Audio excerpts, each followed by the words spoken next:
guys, welcome back to my YouTube channel. I know I have been slacking on here, but let's get right into it. Today I made a Cuban arroz con pollo, or rice with chicken.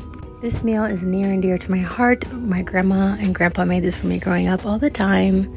So you're going to start off by seasoning some chicken thighs. You could honestly use whatever chicken you like, but my family prefers boneless chicken, so we went ahead and used some boneless chicken thighs for this.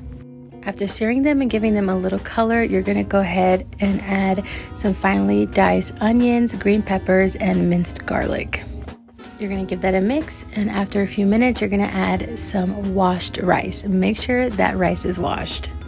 Then you're going to go in with your liquids, some tomato sauce, chicken broth.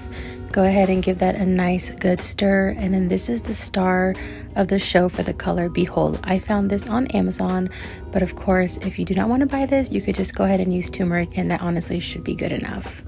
I went ahead and finished this off with adding a bay leaf, some salt and pepper to taste, gave it one more good stir, and then I went ahead and added the chicken thighs back in right on top of the rice. Once this came up to a boil, I lowered the heat, popped the lid back on, and I let this simmer on low for a good 45 minutes. When there was about 10 minutes left, I added some peas to it. This is key to making the arroz con pollo. So I removed the chicken, fluffed the rice up a little bit, added the peas, and then went ahead and added the chicken back in.